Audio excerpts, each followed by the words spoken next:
እግዚአብሔር አንድ ሰውን ከሁሉ ነገር እንዲወጣና ወደማያውቀው ምድር እንዲሄድ በዚያም ሁሉን ነገር እንደ አዲስ እንዲጀምር አዘዘው። ይህ ነገር የዓለም ሕዝቦችን ታሪክ እንዴት ቀየረ? ሰላም የተወደዳችሁ የእግዚአብሔር ቤተሰቦች እንደምን ቆያችሁ? ከቁጥር 1 እስከ 3 ውስጥ የተገለጠው የእግዚአብሔር ጥሪና ለአብርሃም የተሰጠው ተስፋ በመጽሐፍ ቅዱስ ውስጥ እጅግ አስፈላጊ ነጥብ ነው። በመጽሐፍ ቅዱስ ውስጥ ለተገቡ ኪዳናት መሠረት ነው። እግዚአብሔር አንድ ሰውን ከሀገሩ ከዘመዶቹና ከአባቱ ቤት እንዲወጣ በመጥራት ወዴት እንደሚሄድ ሳይገልጽ ወደ አዲስ ምድር እንዲጓዝ አዘዘው። ይህ ጥሪ አካባቢን መቀየር ብቻ ሳይሆን ከአሮጌ ሕይወትና ከተለመዱ ሁኔታዎች መውጣት የሚጠይቅ ነበር። አብርሃም የነበረበት ከለዳውያን ኡር የስልጣኔና የጣዖት አምልኮ ማዕከል ስለነበር ከዚያ መውጣቱ በእምነት ላይ የተመሠረተ ትልቅ ውሳኔ ነበር። ተስፋውን ለመቀበል አብርሃም በከነዓን ምድር ሁሉን ነገር እንደ አዲስ መጀመር የግድ ነበረበት። ይህም የእግዚአብሔር ጥሪ ሁልጊዜ ከምቾቶቻችንና ከተለመዱ ሁኔታዎቻችን እንድንወጣ ዘንድ እንደሚጠይቅ ያሳያል። የዕብራውያን መልእክት ምዕራፍ 11 ቁጥር 8 እንደሚያስረዳው አብርሃም ወዴት እንደሚሄድ ሳያውቅ በእምነት ታዞ ወጣ። እርሱ በራሱ ዕውቀት ወይም ጥበብ አልተመራም፣ ነገር ግን በእግዚአብሔር ቃል ተደግፎ ነበር። ይህ ዛሬ ለእኛ ትልቅ ትምህርት ነው። እምነት ማለት ሁሉን ነገር መረዳት አይደለም፣ ባልገባን ነገር ላይም እግዚአብሔርን መታመን ነው። እንደ አማኞች ከምናውቀውና ከለመድነው ነገር ሁሉ ተለይተን በእግዚአብሔር ቃል ተመርተን ወደፊት መራመድ እንዳለብን እንማራለን። እኛ ቤተ ክርስቲያን ኤክሌሽያ በመሆናችን የተጠራን ሰዎች ነን። ከዓለም ሥርዓት ወጥተን በጽድቅና በቅድስና ለእግዚአብሔር እንኖራለን። በእነዚህ ቁጥሮች ውስጥ እግዚአብሔር ለአብርሃም 7 ታላላቅ በረከቶችን ሰጠው። ታላቅ ሕዝብ እንደሚያደርገው፣ እንደሚባርከው፣ ስሙን እንደሚያከብረው፣ ለበረከት እንዲሆን እንደሚያደርገው፣ የሚባርኩትን እንደሚባርክና የሚረግሙትን እንደሚረግም፣ በእርሱም የምድር ሕዝቦች ሁሉ እንደሚባረኩ ተስፋ ሰጠው። ታላቅ ሕዝብ አደርግሃለሁ የሚለው ተስፋ በታሪክ ውስጥ ተፈጸመ። ከአብርሃም ዘር እስራኤል የሚባል ታላቅ ሕዝብ ወጣ። መጽሐፍ እንደሚል እግዚአብሔር አብርሃምን ብቻውን ሳለ ጠራው፣ ባረከው፣ አበዛውም። አይሁዶች፣ አረቦችና ክርስቲያኖች ሁሉም አብርሃምን አባታችን በማለት ያከብሩታል። አብርሃም እጅግ የተባረከና የከበረ ሰው ሆኗል። የባቤል ሕዝቦች ስማቸውን በራሳቸው ለማስጠራትና ታላቅ ለማድረግ ተነስተው ነበር። የአብርሃምን ስም ግን ራሱ እግዚአብሔር ታላቅ አደረገው፣ አከበረው። ክብርን መፈለግ ያለብን ከራሳችን ወይም ከሰዎች ሳይሆን ከራሱ ከእግዚአብሔር ነው። አብርሃምን የሚባርኩ እንደሚባረኩ፣ የሚረግሙት ደግሞ የተረገሙ እንደሚሆኑ ተስፋ ሰጠው። አንዳንድ የመጽሐፍ ቅዱስ ምሁራን እንደሚናገሩት ከሆነ በዘመናት ሁሉ አይሁድን የሚባርኩ ሰዎችንና ነገሥታትን እግዚአብሔር ባርኳቸዋል። በተቃራኒው ደግሞ አይሁድን የሚጠሉና የሚያሳድዱ ሕዝቦችንና ነገሥታትን እግዚአብሔር አጥፍቷቸዋል። የእስራኤል ጠላት የነበሩ ታላላቅ ነገሥታቶችና ሕዝቦች ዛሬ የሉም፣ ጠፍተዋል፣ የዓለም ጭራ ሆነው ተቀምጠዋል። ነገር ግን ከእነዚህ ሁሉ በላይ ታላቁ ተስፋ በአንተ የምድር ሕዝቦች ሁሉ ይባረካሉ የሚለው ነው። በዘፍጥረት ምዕራፍ 3 ቁጥር 15 እግዚአብሔር ለአዳም የሴቲቱ ዘር የእባቡን ራስ እንደሚቀጠቅጥ ቀድሞ ተስፋ ገብቶ ነበር። ነገር ግን ይህ ዘር ከማን ዘር፣ ከየትኛው ቤተሰብ ወይም ከየትኛው ሕዝብ እንደሚመጣ ግልጽ ማብራሪያ አልተሰጠም። ደግሞም እግዚአብሔር ለአዳም የቁርበት ልብስ በማልበስ የኢየሱስ ክርስቶስን መሥዋዕት አመለከተ። እንዲሁም ኖህ በእምነት የደም መሥዋዕት አቀረበ። እግዚአብሔርም ከእንግዲህ በኋላ ዓለምን ዳግመኛ በውሃ እንደማያጠፋ ቃል ኪዳን ገባለት። ከዚያ በኋላ በዚህ ክፍል እግዚአብሔር አብርሃምን ጠርቶ በአንተ የምድር ነገዶች ሁሉ ይባረካሉ ብሎ ተስፋ ሰጠው። እንዲሁም በዘፍጥረት ምዕራፍ 12 ቁጥር 7 ለዘርህ በማለት ይህ ተስፋ በዘሩ እንደሚፈጸም ግልጽ አደረገው። አብርሃም ለሌሎች በረከት እንዲሆን የተጠራ ሲሆን ይህ በረከት ለሕዝቦች ሁሉ የሚተላለፈው በእርሱ ነው። ነገር ግን የበረከቱ ፍጻሜ በዘሩ ውስጥ ነው። ይህ ግልጠት ደረጃ በደረጃ የሚገለጥ ፕሮግረሲቭ ሪቭሌሽን ሲሆን ተስፋው ከሴቲቱ ዘር ጀምሮ በአብርሃም ዘር ውስጥ እየተገለጠ መጣ።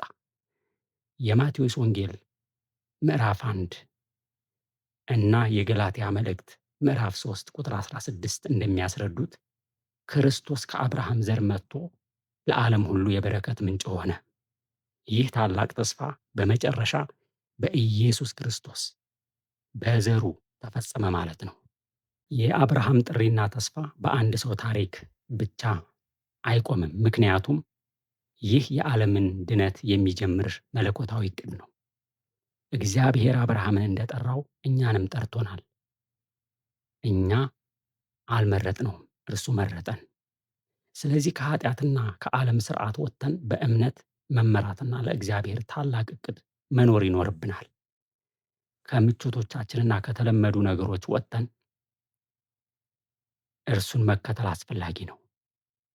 እግዚአብሔር የሚጠራን ወደ ተሻለ ሕይወትና አገልግሎት ነው። እንዲሁም የተቀበልነው በረከት ለራሳችን ብቻ አይደለም፣ ጥሪው ለሌሎችም በረከት እንድንሆን ነው። መጽሐፍ እንደሚል እኛ የምድር ጨው የዓለም ብርሃን ነን፣ እንደ አንጸባራቂ መስታወት ነን። እውነተኛውን ብርሃን ክርስቶስን ለዓለም እንገልጣለን። እውነተኛ በረከት በኢየሱስ ክርስቶስ ውስጥ እንዳለ እና በእርሱ ብቻ ከእግዚአብሔር ጋር ኅብረት እንደሚኖር ተረድተናል። ከቁጥር 4 እስከ 9 አብርሃም እግዚአብሔርን ታዞ ወደ ከነዓን ምድር እንደወጣ ይገልጣል። እንዲሁም የሐዋርያት ሥራ ምዕራፍ 7 እግዚአብሔር ለአብርሃም ገና በሁለቱ ወንዞች መካከል ሳለ እንደተገለጠለት ያሳያል። ይህ ማለት እግዚአብሔር አብርሃምን በጣዖት አምላኪ አካባቢ ውስጥ እንኳ እንደጠራው ያሳያል። አብርሃም በመጀመሪያ ጥሪው ሲመጣለት ከኡር ከለዳውያን ምድር ወጥቶ ከቤተሰቡ ጋር ወደ ካራን ተጓዘ። ከዚያም አባቱ ከሞተ በኋላ ወደ ከነዓን ጉዞ ጀመረ። እግዚአብሔር ለአብርሃም ቃሉን ሲናገረው በእምነትና በመታዘዝ ምላሽ ሰጠ። ነገር ግን ሎጥን ከእርሱ ጋር መውሰዱ የከፊል መታዘዝ ምልክት እንደሆነ እናያለን። ይህም በእምነት የተመላለሰ ቢሆንም ፍጹም መታዘዝ እንዳልነበረው ያሳያል። እግዚአብሔር አብርሃምን በጸጋ እንደጠራው እንዲሁ እኛንም ጠርቶናል። አብርሃም በኡር ከተማ ሲኖር እንደ አባቶቹ እንደ አቤል፣ ሄኖክና ኖህ አይነት በእምነቱ ብዙ የተመሰከረለት አይነት ሰው አልነበረም። ልክ እንደኛ መደበኛ ሰው ነበር። ከመጠራቱ በፊት በከላዳውያን ኡር ሳለ እውነተኛውን አምላክ አያውቅም ነበር። ነገር ግን ከጸጋው የተነሳ እግዚአብሔር እርሱን መረጠ።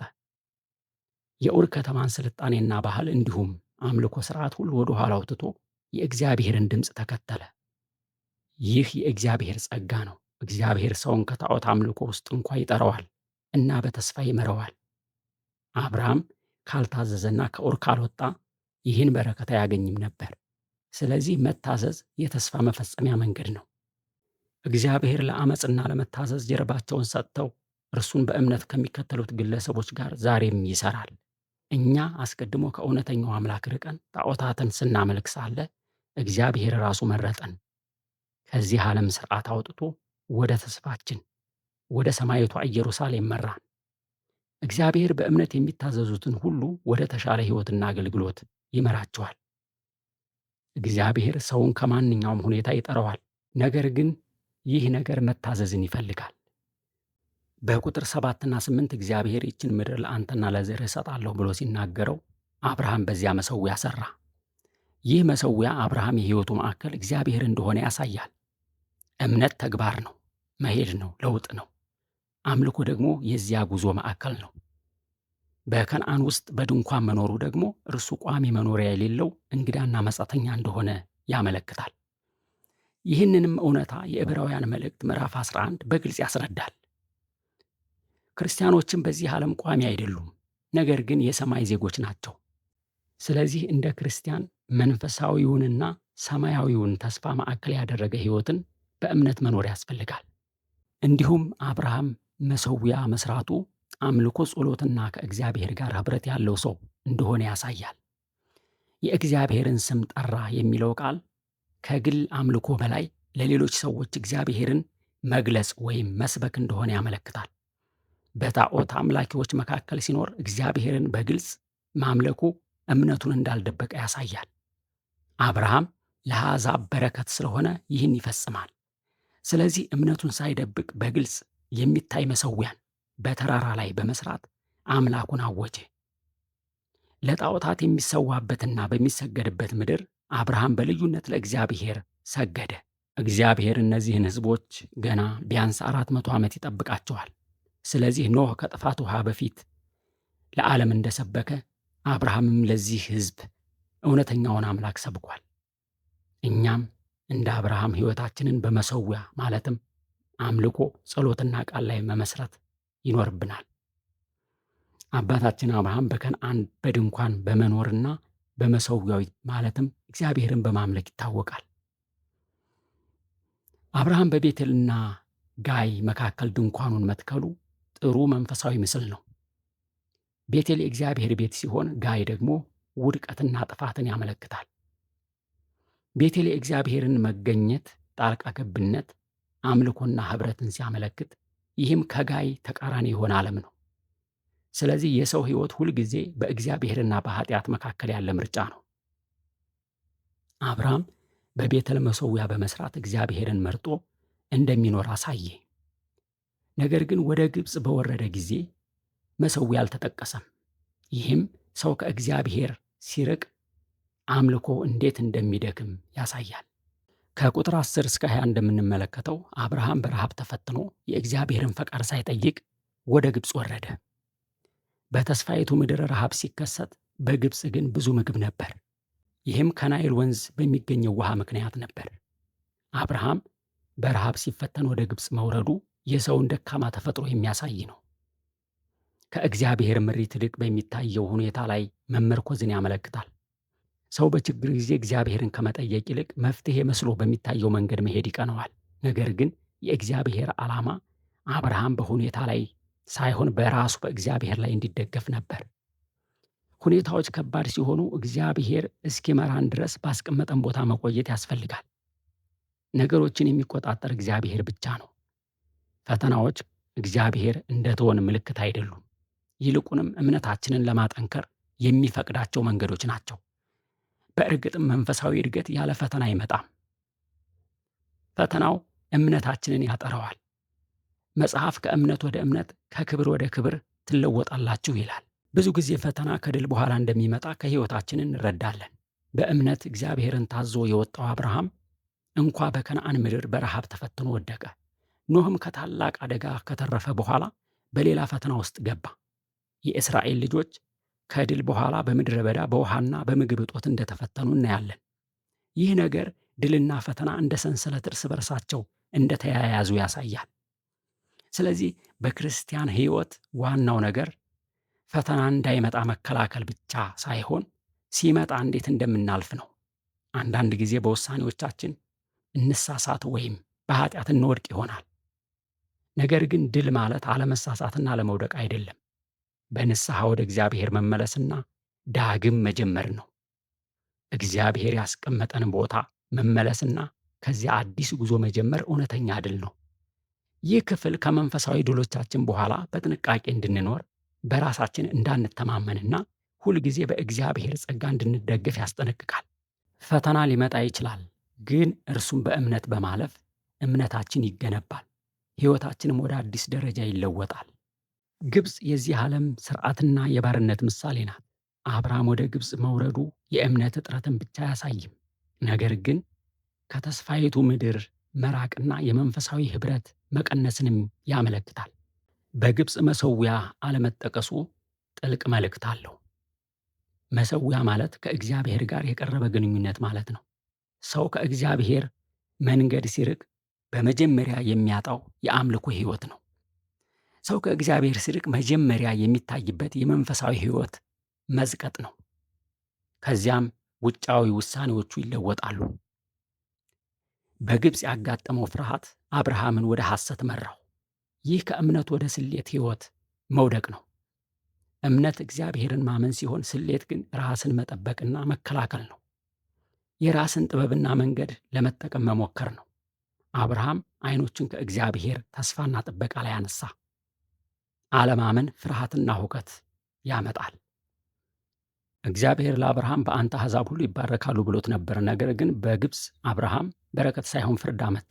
ይህ ከእግዚአብሔር ፈቃድ ርቆ መኖር በዙሪያችን ያሉትን ጭምር እንኳ እንደሚጎዳ ያሳያል። ነቢዩ ዮናስ ከእግዚአብሔር ሲርቅ በሌሎች ላይ መከራና ድንጋጤ አመጣ። ይህ እኛ በትክክል ካልቆምን ሕይወታችን ሌሎችንም እንደሚነካ ያሳያል። አገልግሎታችንና ምስክርነታችን ይደናቀፋል። ነገር ግን በዚህ ክፍል ከሁሉ በላይ ደምቆ የሚታየው የእግዚአብሔር ጸጋ ነው። አብርሃም ቢሳሳትም እግዚአብሔር ኪዳኑን አልተወም። ይህ በእምነት ጉዟችን ውስጥ ታላቅ መጽናኛ ነው። ሰው ይሳሳታል፣ ነገር ግን እግዚአብሔር አይሳሳትም። እርሱ ታማኝ ነው። የሰው ድካም እንኳ የእርሱን ዕቅድ አያቋርጥም። ይህ የጸጋ ምስጢር ነው። እኛ በራሳችን ኃይል አልተጠበቅንም፣ ነገር ግን እርሱ ከሁሉ እኛን ይጠብቀናል። የአብርሃም ጉዞ በክርስትና ሕይወታችን በእግዚአብሔር የማንታመንባቸውና እርሱን የማንታዘዝባቸው የፈተና ጊዜያት ሊኖሩ እንደሚችሉ ያስረዳል። እምነት ግን በችግር ውስጥ እንኳ በእግዚአብሔር ምሪት ውስጥ መቆየት ነው። አብርሃም ከእግዚአብሔር ፈቃድ ለጊዜው ርቆ የነበረ ቢሆንም በኋላ ከግብፅ ተመልሶ ወደ መጀመሪያው መሠዊያ መጣ። ይህንንም ሐሳብ በቀጣዩ ምዕራፍ በስፋት የምንመለከተው ይሆናል። ዘፍጥረት ምዕራፍ 12 በአጠቃላይ የአብርሃም ጥሪና ከእግዚአብሔር ጋር የተደረገውን የቃል ኪዳን መጀመሪያ ይገልጣል። እግዚአብሔር ከአገርህ፣ ከዘመዶችህ፣ ከአባት ቤት ውጣ፣ ወደማሳይህ ሀገር ሂድ ብሎ ጠራው። እንዲሁም ታላቅ ሕዝብ እንደሚያደርገውና በእርሱ ሁሉም ሕዝቦች እንደሚባረኩ ቃል ገባ። አብርሃም ይህን ጥሪ በእምነት ተቀብሎ ታዘዘ። ከተለመደው ሕይወት ተለይቶ ወደ ከነዓን ተጓዘ። በከነዓን አብርሃም መሠዊያ በመስራት እግዚአብሔርን አመለከ። ይህም ሕይወቱ በእምነትና በአምልኮ እንደተመሠረተ ያሳያል። ነገር ግን በምዕራፉ መጨረሻ ረሃብ ሲመጣ አብርሃም ወደ ግብፅ ወረደ። በዚያም በፍርሃት ሳራን እንደ እህቱ በመናገር የሰውነት ድካሙን አሳየ። ይህ ክፍል እምነት ከመታዘዝ ጋር የተያያዘ ቢሆንም ሰው ደካማና የሚወድቅ እንደሆነ ያሳያል። ይህ ምዕራፍ የእምነት ጉዞ መጀመሪያን ያመለክታል። አብርሃም በታዛዥነት እግዚአብሔርን በመከተል አዲስ መንፈሳዊ ጉዞ ጀመረ። ይህም ለክርስቲያኖች የእምነት ሕይወት ምሳሌ ነው። ዕብራውያን ምዕራፍ 11 እንደሚያስረዳው አብርሃም በእምነት ወጥቶ ወደማያውቀው ስፍራ ሄደ። ይህም እግዚአብሔር ቃሉን እንደሚፈጽም ያሳያል። እኛም እንደ አብርሃም የታወቀውን ሕይወት ሁሉ ትተን በእግዚአብሔር ቃል ተመስርተን በእምነት መመራት አለብን። በኢየሱስ ክርስቶስ የተገኘው የመዳን በረከትም ይህን ቃል ኪዳን ይፈጽማል። በክርስቶስ የሚገኘውን መዳን ዓለም እንዲቀበል በአብርሃም የጀመረውን በረከት እግዚአብሔር ይቀጥላል። የዛሬውን ጥናት በዚህ ጨርሰናል። ስለተከታተላችሁ ጌታ ይባርካችሁ። መልካም ቀን